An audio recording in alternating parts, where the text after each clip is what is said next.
भगवान अर्जुन ने प्रश्न किया था, ब्रह्म किसको कहते हैं, अध्यात्म क्या है, कर्म क्या है, अधिभूत क्या है और अधिदेव क्या है और अधियज्ञ क्या है, किस प्रकार से चिंतन करने के योग्य है और कैसे मरण काल में आप जानने योग्य रहते हैं। क्योंकि व्यक्ति मरण काल में इंद्रिय उसकी व्यग्र हो जाती हैं, चंचल हो जाती हैं, तो मन स्थिर नहीं हो पाता। और मन स्थिर नहीं हो पाता तो फिर क्योंकि कष्ट आदि होता है, उस काल में आप कैसे चिंतन के विषय बनेंगे, ये प्रश्न कर दिया। तो 3 का उत्तर दे दिया। अक्षर ब्रह्म, वो अक्षर कौन है, वो ब्रह्म। ब्रह्म कौन है, तो अक्षर है, अंतर्यामी परमात्मा। और अध्यात्म स्वभावी है, उनके जीव का स्वरूप है, अध्यात्म कहलाता है। और कर्म क्या है, कहते हैं भूतों की उत्पत्ति करने वाला, भूतों की उत्पत्ति करने वाला, विसर्ग सृष्टि आदि है ना। वैदिक यज्ञ और सामान्य कर्म, ये दोनों प्रकार कर्म कहे जाते हैं। तो परमात्मा इस प्रकार से भूतों की उत्पत्ति करता है माया को लेकर के। पंच महाभूत, अरे अपनी जो माया है, सनातनी माया है, वैष्णवी माया है, 3 गुण वाली, सत्वगुण, रजगुण और तम गुण वाली ऋणात्मक माया को लेकर के परमात्मा जीवों को, भूतों को उत्पन्न करता है, तो वही कर्म कहलाता है। वैदिक कर्म भी है। कौन सा कर्म है, वैदिक कर्म ही है, स्वाभाविक कर्म और वैदिक कर्म। तो वैदिक कर्म के माध्यम से यज्ञ आदि होते हैं, तो वो कर्म नाम से कहे गए हैं। वो भूतों की उत्पत्ति करने वाला जो कर्म है वह भी कर्म है। इस प्रकार से परमात्मा रूप जो अंतर्यामी है वह भूतों की उत्पत्ति करने वाला है, और जो त्याग है उसी को कर्म नाम से कहा गया है, ऐसा वर्णन कर दिया। अब 3 प्रश्नों का उत्तर हो गया, है ना। पहली जो श्लोक में 3 आए थे, ब्रह्म, अध्यात्म, कर्म, ये 3 प्रश्नों के उत्तर हो गए। अब इसका भाष्य कहते हैं कि अक्षरम न क्षरति इति अक्षरम। तो न क्षरति इति अक्षरम, जो जिसका क्षय नहीं होता है उसको अक्षर बोलते हैं। और क्षरति इति क्षर, यानी प्रकृति, अर्थात जो कार्य वर्ग है, तो कार्य वर्ग का क्षय होता रहता है, तो कारण वर्ग का क्षय नहीं होता, कार्य वर्ग का क्षय होता है। इसलिए ये परमात्मा संपूर्ण जगत का कारण है, इसलिए इसका कभी भी क्षय नहीं होता, इसलिए उसको अक्षर बोलते हैं। ये अक्षर कौन है, परमात्मा है, पर आत्मा परमात्मा है। अब उसमें परम अक्षर को परमात्मा क्यों कहते हैं, कहाँ पर है, तो उसी को दृष्टांत के द्वारा, श्रुति प्रमाण के द्वारा सिद्ध करते हैं। एतस्य वा अक्षरस्य प्रशासने गार्गी इति श्रुतेः। एतस्य वै अक्षरस्य प्रशासने गार्गी, तो वहाँ पर है गार्गी और याज्ञवल्क्य का संवाद है, इसमें बृहदारण्यक उपनिषद में। तो बृहदारण्यक उपनिषद में उसने पूछा था, याज्ञवल्क्य से पूछा था, हे याज्ञवल्क्य, ये किससे श्रेष्ठ है, यानी पृथ्वी किससे श्रेष्ठ है, पृथ्वी श्रेष्ठ कौन है, तो वायु, अरे जल है, जल से श्रेष्ठ कौन है, तो तेज है, तेज से श्रेष्ठ कौन है, अग्नि, अरे तेज से, अरे वायु, वायु से आकाश है, आकाश से श्रेष्ठ कौन है, तो अव्यकृत ईश्वर बोल दिया, है ना। वहाँ क्रम से होकर के किस में प्रतिष्ठित है, तो इसमें एक किस में प्रतिष्ठित है, किस में प्रतिष्ठित है, किस में प्रतिष्ठित, तो अंतिम में जाकर के कह दी अक्षर ब्रह्म। तो इसी अक्षर ब्रह्म में अब आगे वर्णन करते हैं। तो कहते हैं, तो तस्य एव परस्य ब्रह्मणः प्रतिदेहम प्रत्येक आत्मभावं स्वभावो इति स्वभावो अध्यात्म उच्यते। अब अध्यात्म किसको कहते हैं, तो इसको कहते हैं, तो तस्य उस ब्रह्म का, तस्य एव परस्य ब्रह्मण, वो जो पर ब्रह्म है उसका प्रतिदेहम, प्रत्येक देह में, प्रत्येक शरीर में, प्रत्येक आत्मभाव रूप से अवस्थित रहता है। वही ब्रह्म ही प्रत्येक शरीर में प्रत्येक आत्मभाव रूप से अवस्थित रहता है, जो उसका जो भाव है, स्वयं का भाव है। इति इन स्वभावो अध्यात्म में स्व का वहां पर अवस्थित रहना, सत्ता रूप से अवस्थित रहना, अध्यात्म उच्चते। इन शरीर को आश्रय करके रहता है, शरीर में ही उस परमात्मा की अभिव्यक्ति होती है। किसकी होती है? आत्मा की अभिव्यक्ति शरीर में ही होती है। इसलिए स्व का भाव, स्व भाव, स्व की सत्ता, यानी आत्मा अपनी सत्ता रूप से वहीं शरीर के भीतर रहती है, प्रत्येक आत्म रूप से रहती है, इसलिए उसको अध्यात्म कहते हैं। उसी को वर्णन करते हैं, यानी आत्मानं देहम अधिकृत्य प्रत्येक आत्मतया प्रवृत्तम परमार्थ ब्रह्म अवसानम वस्तु स्वभावो अध्यात्म अध्यात्मम उच्यते। यानी अध्यात्म शब्द अभिधीयते, कहते हैं आत्मा को, आत्मा ने देह को अधिक, आत्मा देह को अधिकृत करके रहती है, शरीर को आश्रय बना करके रहती है। तो देह को अधिकृत करके, देह को आश्रय बना करके प्रत्येक आत्म रूप से प्रवृत्त होता है, शरीर के सहित है, स्थूल शरीर के सहित युक्त होकर के इसमें प्रत्येक आत्मा रूप से, इस शरीर को भी आत्मा रूप से वर्णन करते हैं। देह को अधिकृत करके, अधीन करके इस शरीर में भी आत्मा की प्रवृत्ति होती थी। इसी प्रत्येक आत्मतय रूप से प्रवृत्ति जो आत्मा है, उस आत्मा को जो परमार्थ ब्रह्म का अवसान है, संपूर्ण प्राणियों की स्वरूभूत है, ऐसी अवसान रूप वस्तु को जो भाव है, जो उसका सत्ता रूप से अवस्थित रहना, उसी को अध्यात्म उच्चते। अध्यात्म तो शरीर के सहित है, शरीर के भीतर जो आत्मा रहती है, ब्रह्म रूप आत्मा है, उसी को अध्यात्म कहते हैं, शरीर के सहित एक होकर के, क्योंकि शरीर से ही, शरीर को ही अध्यात्म बोलते हैं। शरीर के सहित जीवात्मा को, परमात्मा को ये जीवात्मा संज्ञा हो जाती है उपाधि को लेकर के। इसी शरीर के भीतर उसकी अभिव्यक्ति होती है, शरीर को आश्रय करके रहती है। शरीर न होए तो हम अपनी आत्मा को जान ही नहीं पाएंगे। शरीर यदि न हो तो हम अपनी आत्मा को जान नहीं सकते। इसलिए आत्मा को जानने का साधन कौन है? ये स्थूल शरीर है और सूक्ष्म शरीर है। सूक्ष्म शरीर और स्थूल शरीर से युक्त होकर के ही हम अपनी आत्मा को जानते हैं। जैसे सुषुप्ति में स्थूल शरीर सूक्ष्म शरीर का संबंध टूट जाता है, इसलिए आत्मा को जान ही नहीं पाते। सुषुप्ति अवस्था में हमारा स्थूल शरीर के साथ और सूक्ष्म शरीर के साथ संबंध समाप्त हो जाता है। उस काल में हम अपनी आत्मा को नहीं जान पाते। स्वप्न अवस्था में अपने आप को जानते कि मैं हूँ, अपना सत्ता का भान बोध होता है, और जागृत अवस्था में तो हो ही रहा है। स्थूल शरीर सूक्ष्म शरीर से युक्त होकर के व्यक्ति अपनी आत्मा को जान लेता है कि मैं हूँ। इसलिए शरीर को तो इसलिए सक्रिय यदि हो तो जाना जा रही, इसलिए वहाँ पर सुषुप्ति में कुछ ज्ञान नहीं हो पाता। यद्यपि अंतःकरण, यद्यपि अविद्या की वृत्ति रहती है, लेकिन वहाँ पर जनाने कोई साधन नहीं है। अनुभूति अकेली होती है वहाँ पर तो, लेकिन जानने का साधन तो जागृत अवस्था में ही होता है ज्ञान। इसलिए शरीर को आश्रय बना करके, शरीर को अधिकृत करके, अधीन करके प्रतिग्रह, वहां पर अनुभूति होती है, बता नहीं पाता। जागने पर बताएगा, क्योंकि अनुभूति तो वहां पर हो रही है, क्योंकि वृत्ति उस काल में अविद्या की वृत्ति रहती है, बड़ी सूक्ष्म रहती हैं, और बड़ी सूक्ष्म हो जाने के कारण ये स्थूल वृत्तियां थी वो अभिव्यक्ति सक्रिय नहीं थी, इसलिए वहां पर बता नहीं पाता दूसरे को। तो अविद्या की वृत्ति फिर मन के साथ एक ही वो तो जाते हैं। अविद्या की तीन वृत्ति, स्वरूपाकार, अज्ञानाकार, एक तो हो गई अज्ञानाकार,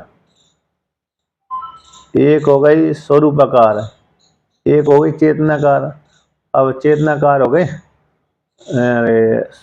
हाँ तीन वृत्ति है, पंचदशी में उद्धृत किया है, ये तीन वृत्ति मानते हैं।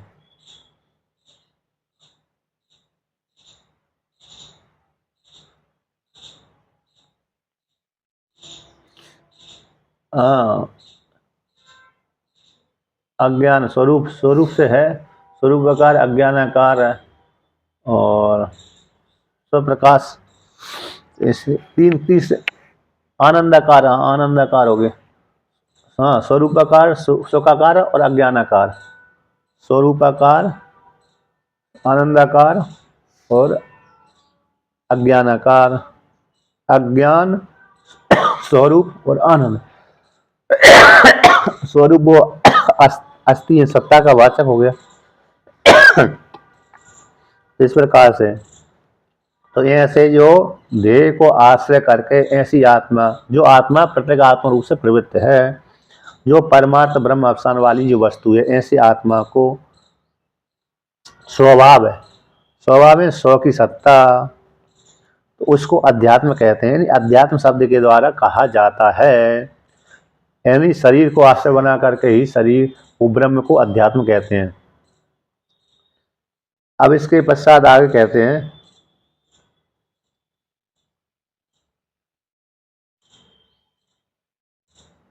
तो वर्णन करते हैं कि भूत भाव, अब जो कर्म है, कर्म को लेकर के वर्णन करते हैं।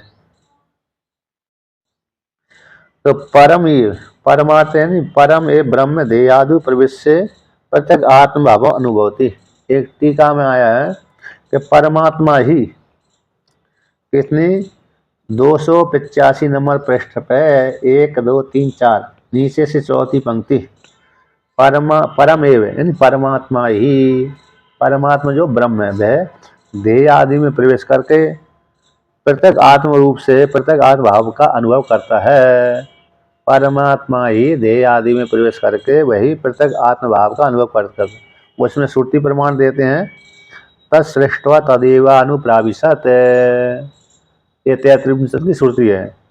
उस परमात्मा ने पहले पंचभूतों का निर्माण किया, पंचीकरण किया, और पंचीकरण करने के पश्चात वह ईश्वर जो परमात्मा है उस स्थूल शरीर को बना करके वह मूर्धा से प्रवेश कर जाता है।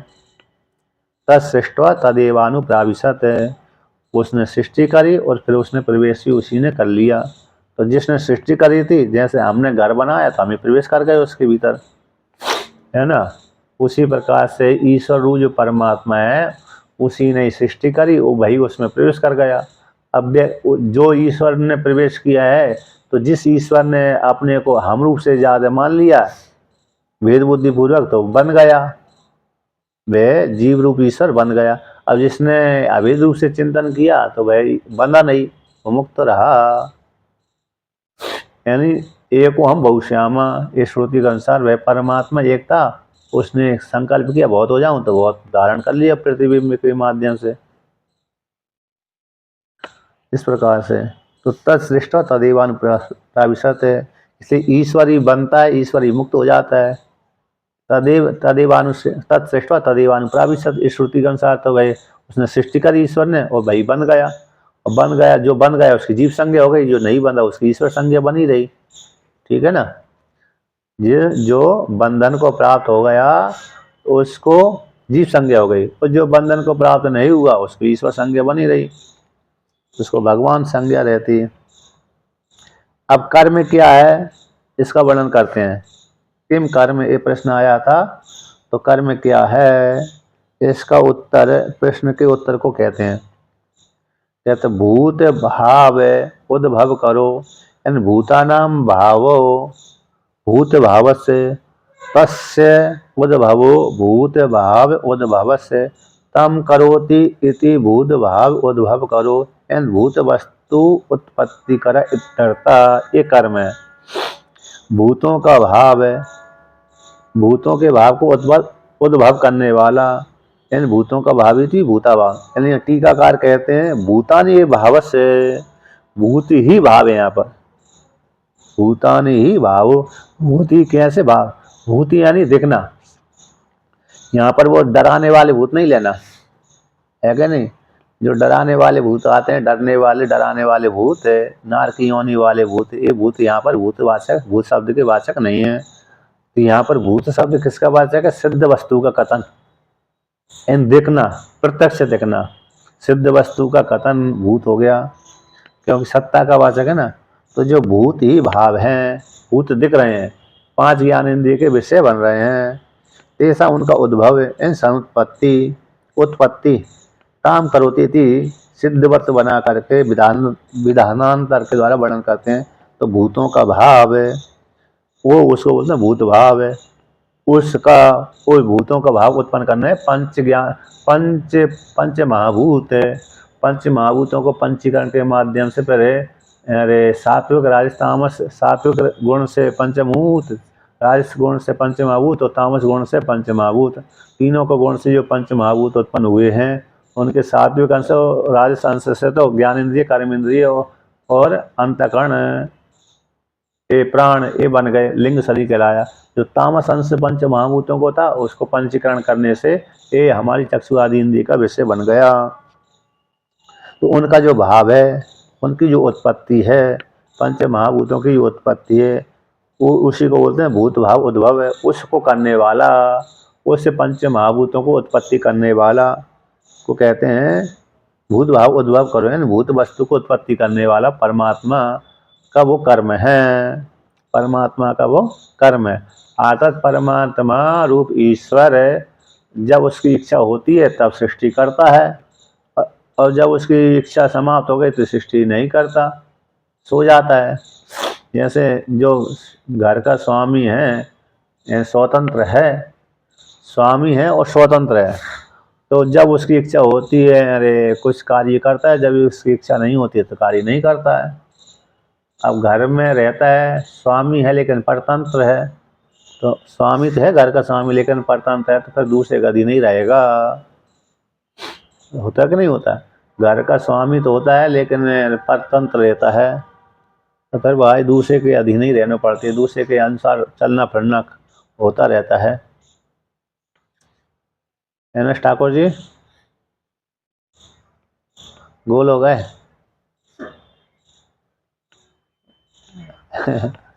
लोग हो कहीं चले गए? नहीं, मैंने तो ये बोला हुआ है, मैंने ये बोला है कि नहीं, मैं ये बोल रहा हूँ घर जो स्वामी होता है, नहीं जो व्यक्ति, मैं ये बोल रहा हूँ कि भूतों को उत्पत्ति करने वाले ईश्वर है, तो जो स्वतंत्र होता है घर का स्वामी, तो वो जब चाहे कर्म करता है, जब चाहे जब नहीं करता है, उसकी मर्जी है। स्वतंत्र वाला व्यक्ति स्वामी है। अब एक घर का स्वामी तो है लेकिन परतंत्र है, फिर दूसरे का अधीन रहना पड़ती है। यद्यपि घर का स्वामी है लेकिन परतंत्र है, तो फिर वो दूसरे के अनुसार ही चलेगा। जैसे आप रहे कि नहीं रहे, घर के स्वामी तो रहे, घर के स्वामी तो हैं आप, परतंत्र हैं अथवा नहीं है? वही मैं पूछ रहा था। अच्छा, मैं तो दृष्टांत बता रहा था। तिवारी जी स्वतंत्र है, मैंने यहाँ सुन रहे हैं।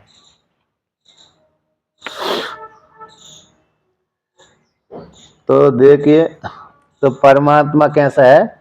स्वतंत्र है। परमात्मा स्वतंत्र है, तो उसकी जब इच्छा होती है तब सृष्टि करता है, और जब उसकी इच्छा समाप्त हो गई कि अब नहीं अब संहार करूं, तो संहार कर देता है। क्योंकि वे हाँ, तो ईश्वर के ऊपर कोई शासन करने वाला है नहीं है, परम स्वतंत्र है।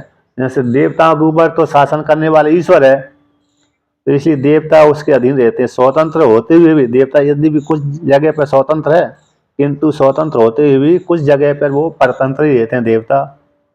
लेकिन ईश्वर किसी के अधीन नहीं रहता, इसलिए स्वतंत्र है।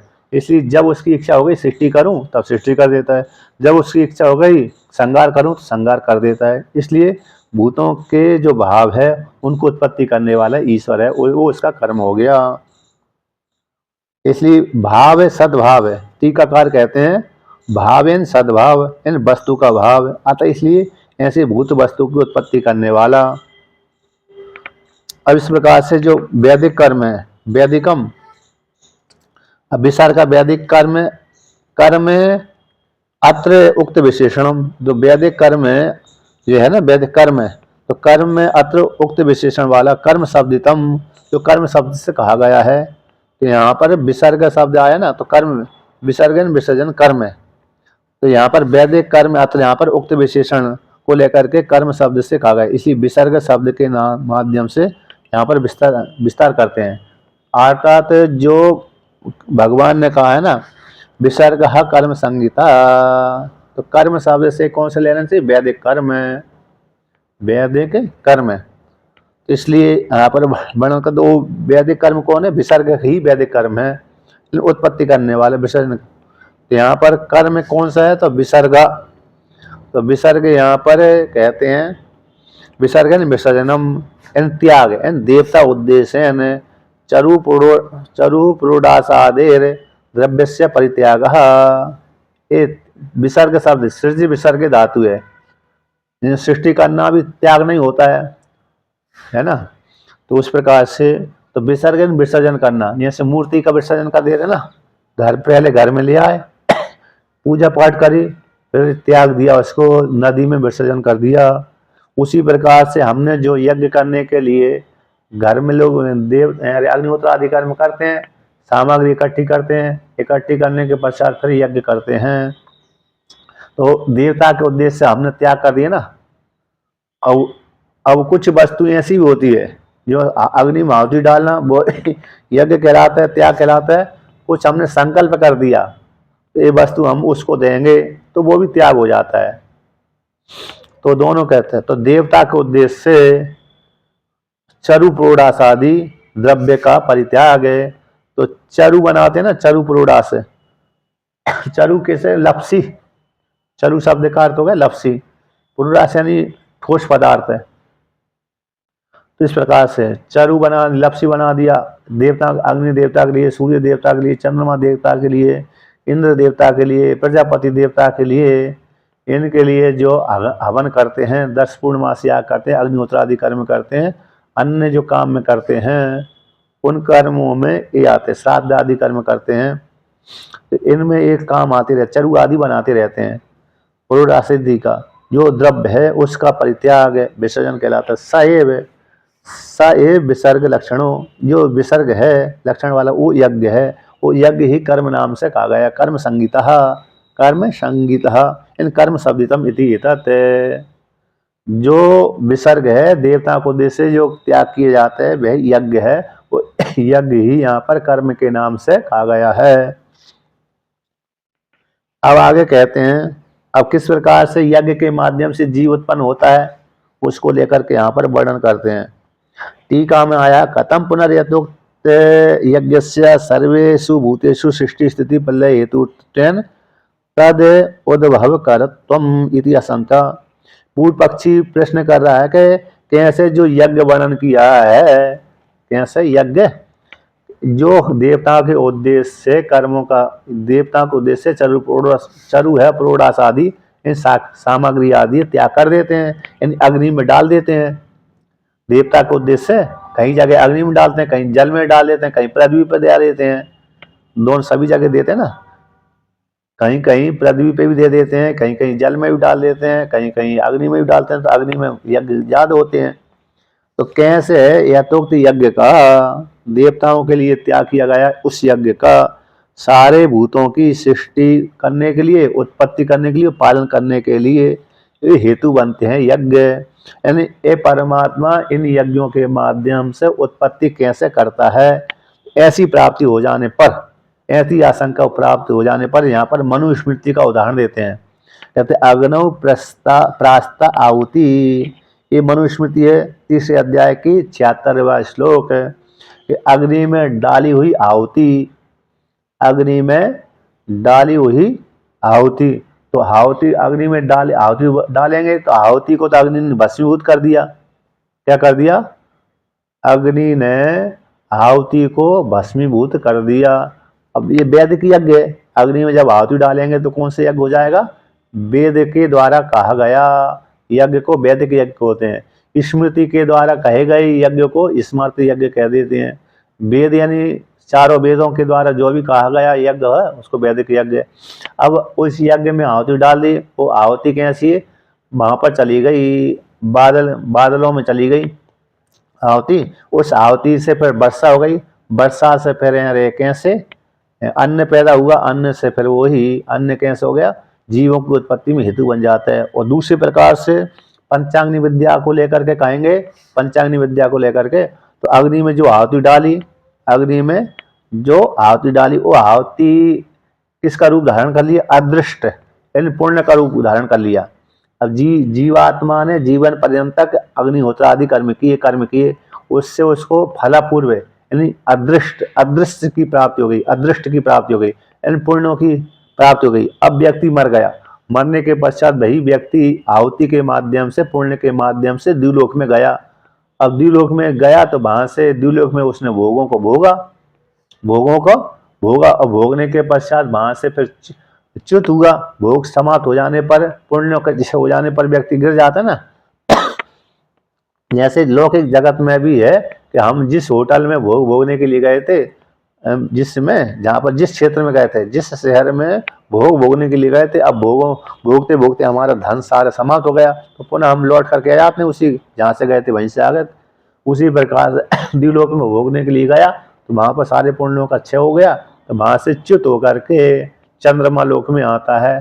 चंद्रमा से शीतांश के माध्यम से पर्जन लोक में आ जाता है, पर्जन के माध्यम से वर्षा में आ जाता है, वर्षा के माध्यम से पृथ्वी में आ जाता है, पृथ्वी के माध्यम से धान आदि में चला जाता है, धान आदि के माध्यम से वही जो जीवात्मा भोगने के लिए गया था देवलोक में, वह धान आदि के माध्यम से पुरुष में चला जाता है, पुरुष के माध्यम से स्त्री में चला जाता है, स्त्री के माध्यम से वह पृथ्वी लोक में प्रकट हो जाता है। तो इस प्रकार से जीवों की उत्पत्ति होती रहती, पुण्य के माध्यम से, पुण्य और पाप के माध्यम से ईश्वर उन भूतों की उत्पत्ति करता रहता है। यानी ईश्वर जीवों को अपने कर्म के अनुसार फल भोगाता रहता है ना। पंच महाभूतों का यद्यपि स्वयं ईश्वर भोगता है, स्वयं भोगाता है, स्वयं ईश्वर, क्यों स्वयं ईश्वर भोग रहा है, स्वयं क्यों भोगा रहा है, स्वयं ईश्वर भोगा रहा है जीवों को, ईश्वर को ही भोगा रहा है, ईश्वर को ही भोग रहा है।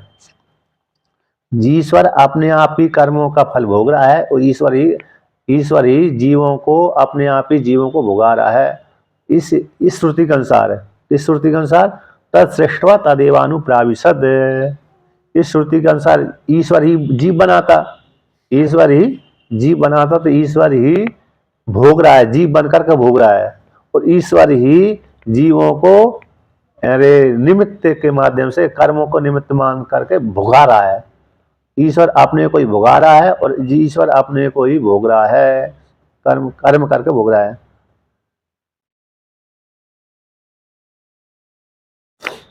हाँ, क्योंकि ईश्वर से भिन्न कोई दूसरा है ही नहीं है, ये श्रुति इसमें प्रमाण।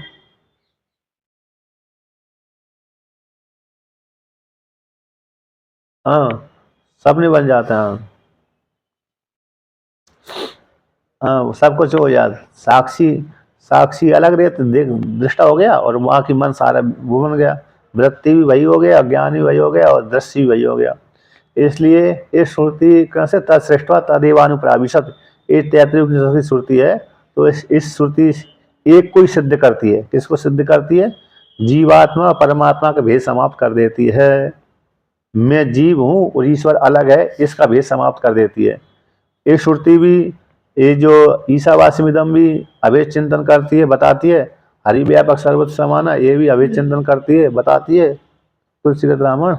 और तदेव तत्सृष्ट्वा तदेवानुप्राविशद भी एक करती है।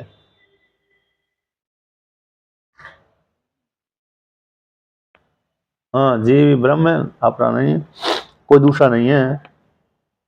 तो इस प्रकार से अब यहाँ पर कहते हैं, उसी को लेकर कहते हैं, इस प्रकार से जीवों की उत्पत्ति होती है कि एतस्माद् ही बीजभूताद वृष्टि आदि क्रमेण स्थावर जंगमानि भूतानि उद्भवन्ति। इस प्रकार से कर्म यज्ञ से, एक नंबर टिप्पणी, कर्मात्मक यज्ञ से, यानी अग्नि में जो आहुति डाली तो आहुति डालने से अदृष्ट बना, अदृष्ट बन करके भाई अदृष्ट जीवात्मा अग्नि योनि में कर्म को फल भोगने के लिए दूसरी योनि में जाता रहता है। इस प्रकार से वैदिक कर्म के अनुसार तो ऐसे कर्म करेगा तो उससे एक अदृष्ट बनेगा, अदृष्ट रूप जो बीज भूत से वृष्टि आदि के माध्यम से, तो वृष्टि आदि के माध्यम से वह स्थावर और जंगम आदि भूतों को उत्पन्न करता है। ईश्वर जो ईश्वर ने प्रवेश किया था, भाई ईश्वर जीव संज्ञा जिसको प्राप्त हो गई थी, तो वही जीवात्मा को ईश्वर भोगाता रहता है कर्म के अनुसार। सुख और दुख दोनों, सुख वाले भोगों को और दुख वाले भोगों को ईश्वर जीवात्मा को भोगाता रहता है। ऐसा नहीं कि सुख सुख वाले भोगों को ही भोगाएगा ईश्वर, दुख वाले को नहीं भोगाएगा। दुख वालों को ही भोगाता है ईश्वर, सुख वाले भोगों को ही भोगता है और दुख वाले भोगों को ही भोगता है। और वास्तव में पारमार्थिक रूप से भोगता ही नहीं है। ईश्वर रूप जो जीवात्मा है पारमार्थिक रूप से नहीं भोगता, उपाधि को लेकर के भोगता है ना, उपाधि को लेकर के भोगता है, पारमार्थिक रूप से नहीं भोगता है। पारमार्थिक रूप से तो पृथक है।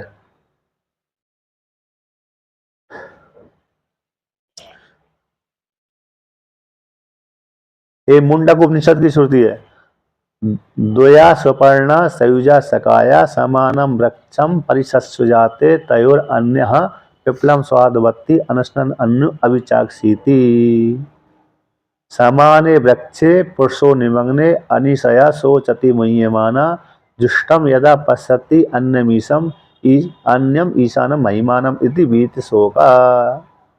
ये दो श्रुति है, ये दो श्रुतियों का अच्छा व्याख्यान है श्रीमद् भागवत महापुराण का पुरंजन आख्यान।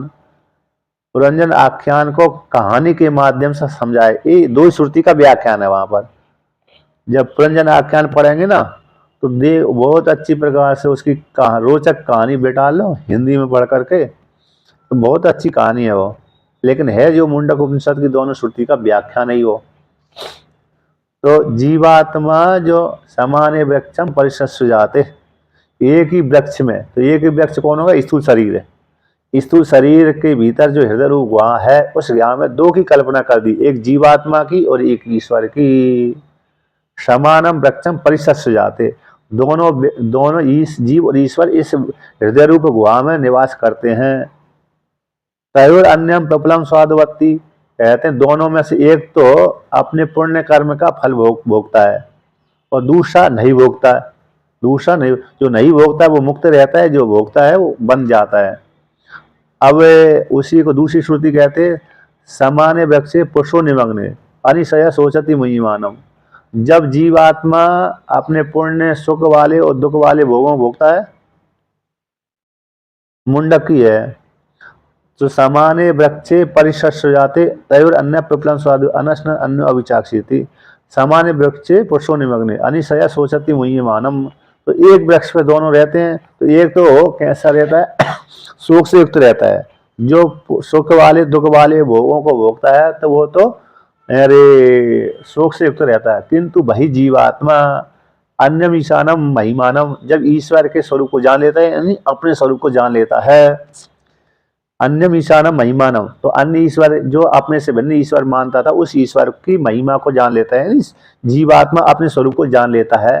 तो बीतम अन्यम ईशानम महिमानम इति बीत शोका, तो फिर शोक उसके चले जाते हैं। जीवात्मा जब अपने स्वरूप को जान लेता है कि मैं तो भाई ब्रह्म हूँ, मैं कर्ता भोक्ता नहीं हूँ, सुखी दुखी नहीं हूँ, उसी काल में उसको ज्ञान हो गया, तब उस काल में सुख दुख दोनों ही प्राप्त नहीं होते, बल्कि सुख स्वरूप में अवस्थित हो जाता है। ये श्रुति है।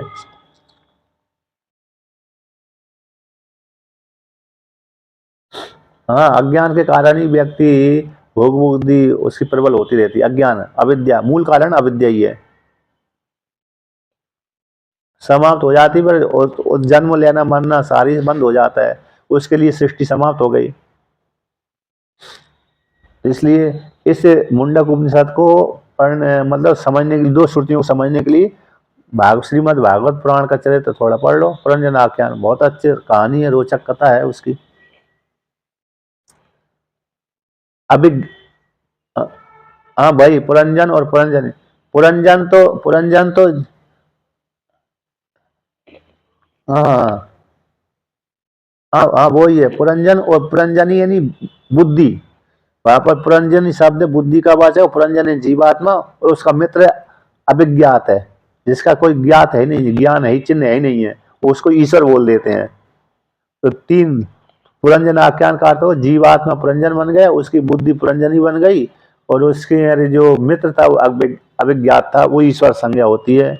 जब ईश्वर को छोड़ देता है पुरंजन, तो उस काल में जीव फंस जाता है,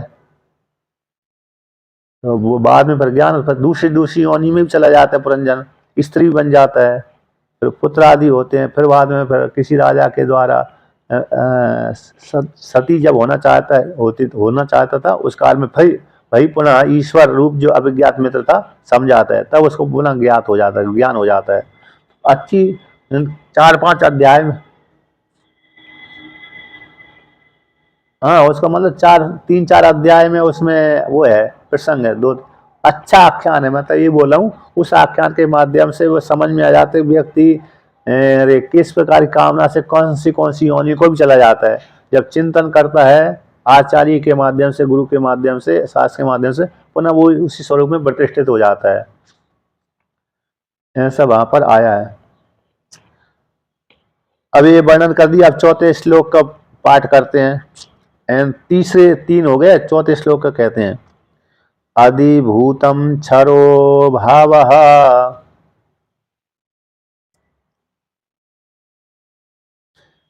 पुरुषश्चादिदैवितम्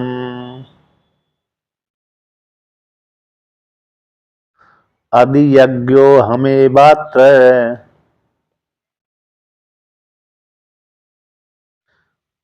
देहे वृतांबर।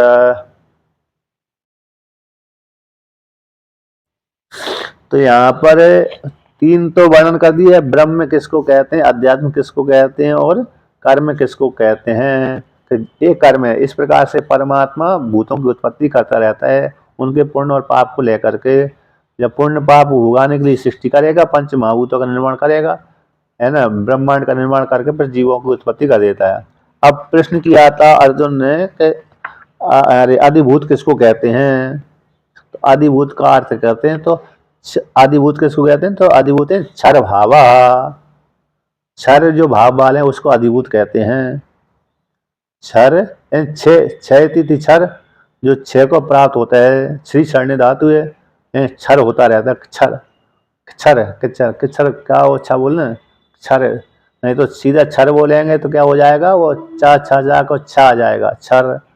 तो क्या का भी थोड़ा पीछे उच्चारण करना है, तो क्षर, इसलिए वो उच्चारण मुश्किल से, कक्षा में तो ठीक हो जाता है, लेकिन यहाँ पर सीधा सीधा नहीं आता है। क्षर थोड़ा का भी उच्चारण करना है यहाँ पर। क्षर जो अधिभूत कहते हैं, क्षर भाव वाला है, आता क्षय को प्राप्त होता रहता है। अब इस प्रकार से तो पंच महाभूत आदि है ना, प्रकृति वर्ग 6 को प्राप्त होती रहती है। अब पुरुष यहाँ पर चौथा नंबर है, 5वां आया था अधिदेव किसको कहते हैं, अधिदेव। तो यहाँ पर अधिदेव मतलब यहाँ पर आ गए पुरुष अधिदेवता, ये पुरुष को, अधिदेव को यहाँ पुरुष कहते हैं। तो यहाँ पर अधिदेव पुरुष कौन हो गए, यहाँ पर हिरण्यगर्भ है। और यहाँ पर आदिभूत जो क्षर है, विराट का स्थूल शरीर हो गया। विराट का स्थूल शरीर समस्त प्रकृति वर्ग ये 6 को प्राप्त होती रहती है। और पुरुष शब्द यहाँ पर आदिदेव, आदिदेवत में जो देव है, आदिदेवत किसको कहते हैं, तो पुरुष को, यानी पुरुष है ना, हिरण्यगर्भ, हिरण्यगर्भ का वाचक है। ये सारे प्राणियों के समष्टि बुद्धि, हिरण्यगर्भ कौन होगा, समष्टि बुद्धि, व्यष्टि बुद्धि के ऊपर अनुग्रह करने वाले, लिंग शरीर के ऊपर अनुग्रह करने वाला ये देवता हो गया। संपूर्ण प्राणियों के अनुग्रह करने वाला हिरण्यगर्भ है, अधिदेव शब्द के नाम से कहा गया है। यहाँ पर पुरुष शब्द किसका वाचक है, अरे हिरण्यगर्भ का वाचक है। अब आगे कहते हैं अधियज्ञ किसको कहे,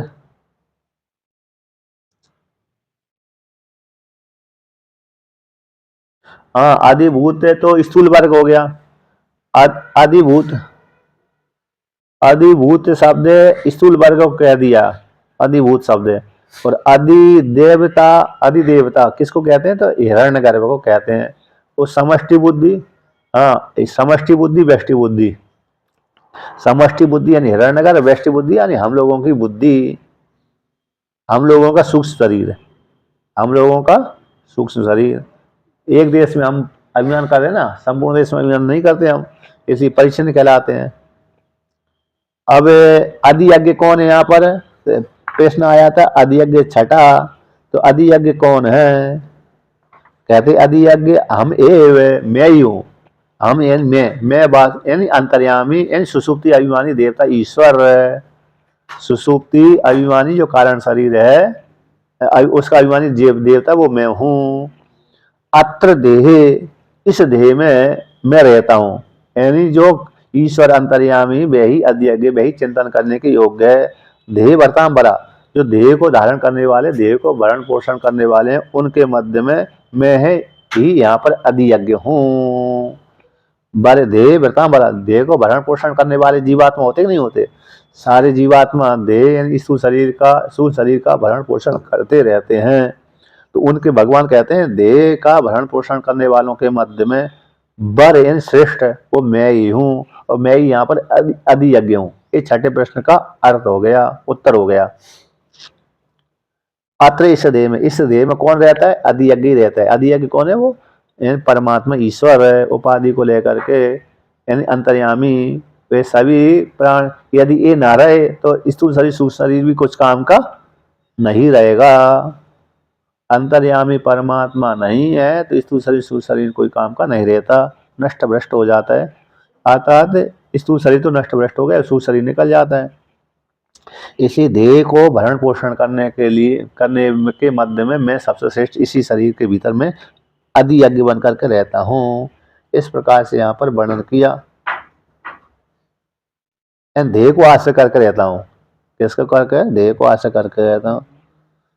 इस प्रकार से वर्णन किया। अब आगे का पार्ट फिर कल चलाते हैं।